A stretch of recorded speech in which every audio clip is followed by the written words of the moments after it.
We're back at EBN Speaks, and Meek Millie is back in the field, and he got his 40 on him. He in Philly looking for somebody to clap, because damn it, the labels ain't been paying him his bread.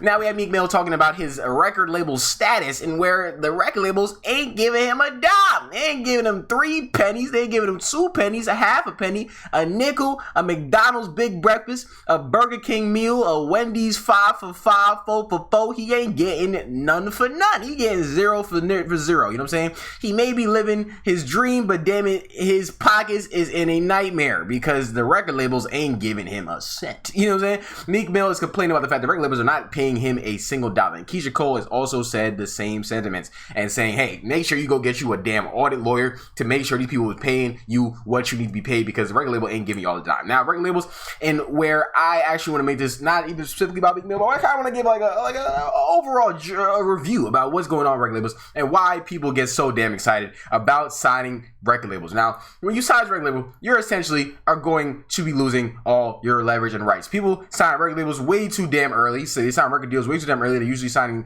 360 deals where they're not going to see any revenue from the royalties. They're not going to see any revenue from the streams. They're mainly getting paid off touring, and they're probably not going to see any revenue from merchandise, okay? And their splits are probably atrocious. In the grand scheme, I'm sure you want 50-50 splits, right? But if you have no leverage, guess what you're not getting?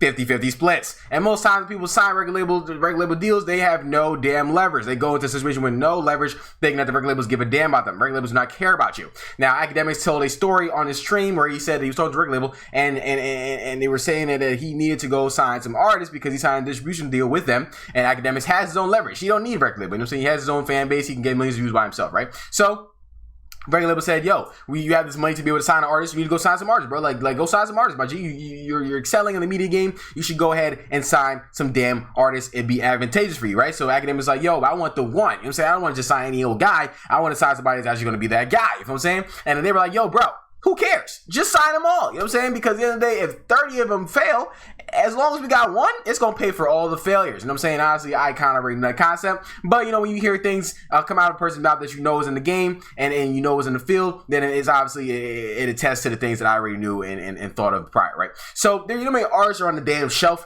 There's so many artists that are on the damn shelf that will never see the light of day because they can't recoup the money they were given, right? But at the end of the day, even if you may be in the hole with that one, there's some point there's going to be one artist that's going to pop off. So whatever money that they make, you take that money and you use that to be able to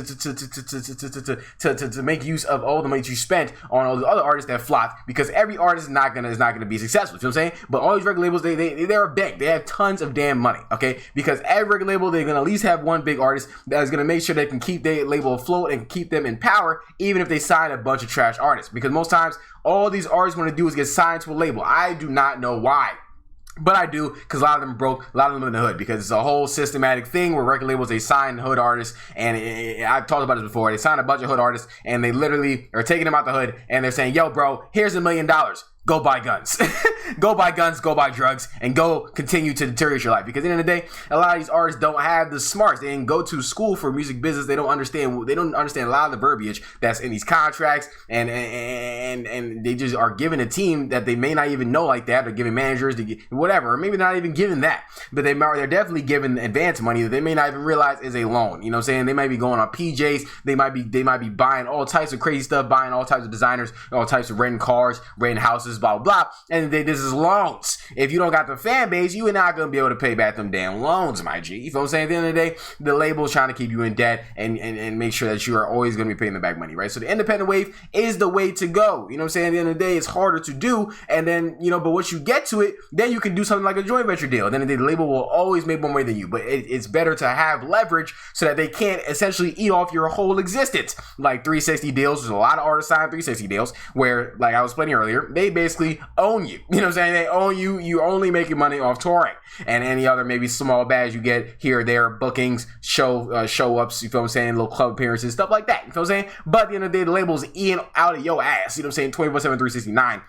Where, you know what I'm saying, they own you, basically. They own the rights to you. They own you know, your streaming, your masters. You feel what I'm saying? Like, so it's like, I'm not gonna lie, this is where I'm gonna bring it to me specifically, because when you do things like say you're a big dog and say that you're a big boss, it's hard for me to take that. You know what I'm saying? Like I honestly I give a lot of credit to people like Soulja Boy, who at some point, yes, he was signed to Interscope. I also watched the Off the Record podcast with Soulja Boy and DJ Academics, where he said that he was signed to Interscope, back with 50 Cent and Dr. Dre and Eminem, right? So they did great for his career, did great for promoting Crank That you feel what I'm saying? So, but he is now independent. He's doing a lot of things independent. You get all the money to yourself. The money go to you. You feel what I'm saying? The money go to you. You know what I'm saying? Nobody else is tapping your pockets unless you want somebody to tap your pockets. You know what I'm saying? It's gonna take way longer, and that's what people don't understand. Like the grind and the hustle. Yes, it is definitely gonna be upsetting when you're seeing not a lot of money in your bank account, and maybe you live in an uncomfortable situation, right?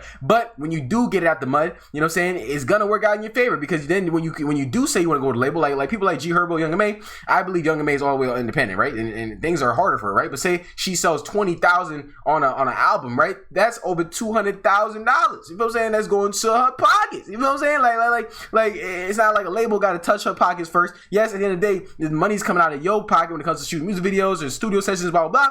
But if you really find out how to make it work and do what you got to do, at the end of the day, you're going to be eating more than anybody else. And that's the end of the day what it is. Because at the end of the day, you don't want to be broke. You know what I'm saying? You don't want to be essentially working as a slave to a record label, because at the end of the day, they give you the money and you think that they're not going to want the money back. They want it back. You know what I'm saying? They're not just giving you money. I want this bread back, but you feel what I'm saying? I didn't just give you the sandwich to eat it. I want you to throw it up and put it back in my pocket. That's essentially what they're saying. You know what I'm saying? They didn't just give you the sandwich. At this point, you're going to have to get the sandwich back to me in some way, shape, or form. I'm saying whether you're going to have to do little strains for a piece of change, or you're going to have to, you know what I'm saying, keep putting out albums for your damn life. You feel what I'm saying? So I need people to understand that when you're trying to like get all hyped to sign a record deal, make sure you have some leverage, because if you have no leverage, it's over you. It's raps. You feel what I'm saying? You're going to be working hard for the rest of your life trying to pay back the debt that you probably didn't realize that you in till years later. You know what I'm saying? A lot of these artists, you see them complaining years later, I saw no money for my record deal. Duh. You signed when you had no leverage. You had one song out that did 1 million views, and then you got signed because that's all you wanted in life. You wanted to get signed, and then that's just where you put yourself in an uncomfortable position where now years later you're just going to be upset that you're broke. You know what I'm saying? Or you're just broker in comparison to a lot of other people. Because essentially, Meek Mill definitely has way more money than I have. You know what I'm saying? But at the end of the day, I'm independent. Meek ain't independent. He signed to a dude that signed to a dude. Like no Pusha T, you signed to a dude that signed to a dude that signed to a dude when he was talking about Lil Wayne in that one song years ago during their beef. You know what I'm saying? But at the end of the day, I need you guys to understand that record labels are there to use you. I'm not necessarily saying that they're bad all the way, because they're a good bank. They're good at PR. If they actually like you, then they'll put you in good positions. But if they don't like you and you don't do good music, or you don't have good music, or you don't have a strong fan base, they can't do nothing for you. Because at the end of the day, they can't get you fan base. And a lot of people nowadays, 2021, they are able to see, oh snap, the record label's trying to make us like this person. Let's not like him at all.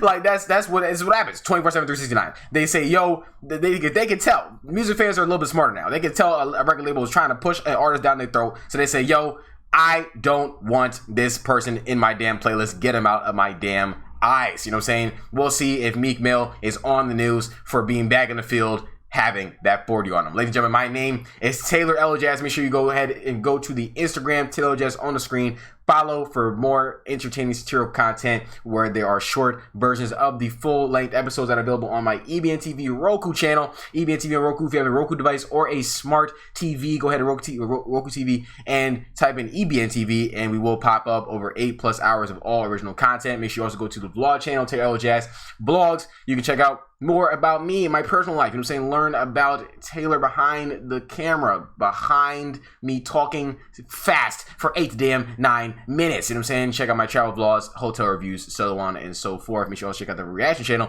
Elajas Reacts. Links will be in the description box below. Make sure you please subscribe to EBN Music Media. We try to get to 20,000 and beyond. Ladies and gentlemen, my name is Taylor Elajas, and you're watching EBN Speaks.